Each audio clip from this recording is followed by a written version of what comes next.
comment. I come from Norway. I'm a Norwegian businessman, and one of my reasons coming down here was to create jobs for Kenyan people and open different businesses. I transferred it a couple of years ago, a total sum of $403,000. But due to business in Norway as well, I had not been able to come down. For like a year ago, I think it was like December last year, I asked the lawyer holding my money to give it back to me, because none of the reasons why I moved that money down have not materialized yet. The name of the lawyer is Dennis Onyango, and his firm is Dennis Onyango and Associates. He's been neglecting and unlawfully holding my money and not wanting to return my money. I have a suspicion that he has removed that money and for his own personal benefit, and I'm here now to make a suit with the bank and the fraud unit to see what is really going on, and that's why we're here today. So thanks for coming. I'll let March members of the fourth estate. Yes, today we say this is a matter of public interest because John B, who is our client, is an investor and he has been here in Kenya to make investments. So as a result of which he wired serious amounts of money. In fact, we are talking about loosely translating to almost 70 million Kenyan shillings. And this is money that is supposed to go into the economy of this country. But unfortunately, we came across quack lawyers, shyster lawyers, corrupt lawyers, who have now taken him in cycles, every time promising to release his money, but to no avail.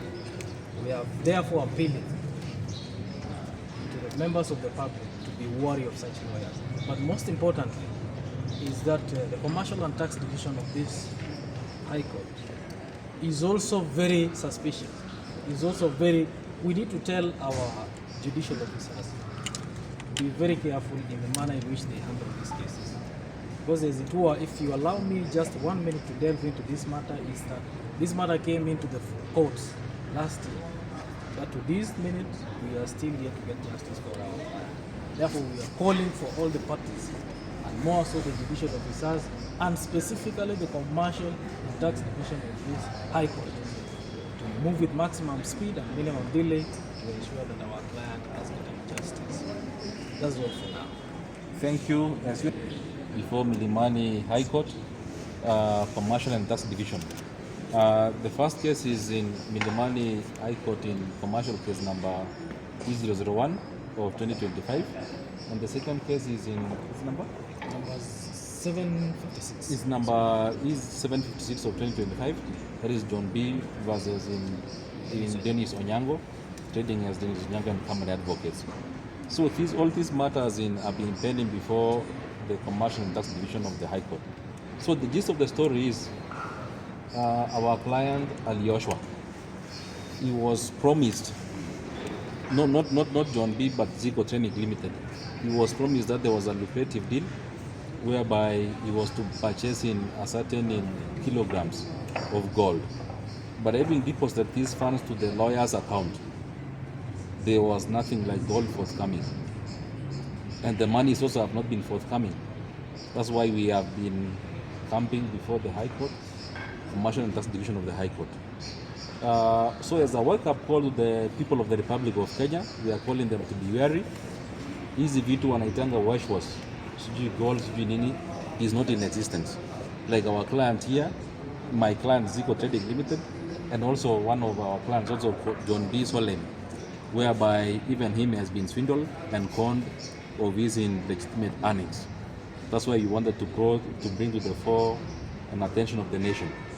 But also above all, we are also asking and requesting the High Court Commercial and Tax Division to expedite on these matters. We've been in court since last year, but we've been taken into the circus and cycles of mention after mention, files disappearing, resurfacing at the whims of other parties.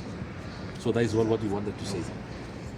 have details of this matter, because then again we are not allowed to discuss a matter which is in court. But so far so good is what I want to agree with my colleague, that there has been a circus. There has been back and forth with the courts. Can you imagine we filed this case last year? It is now almost 2 years. I mean, we filed in 2023. It's almost 2 years. And our client has been coming from Norway to Kenya, Norway to Kenya, back and forth, mentions, files are missing, we make an application for that file to be secured, and so forth and so on. And this is the kind of habit that we are telling, and we are sending a very stern warning to the judicial officers, because all of us are part and parcel of this country. We are part and parcel of this courts. Without us, the courts cannot function. And also that is part of good leadership and governance. So what we are basically saying is that we cannot delve to those questions, but the point is our client was swindled of his hard-earned money to the tune of 70 million, and we are requesting members of this the court to expedite to make sure justice is served.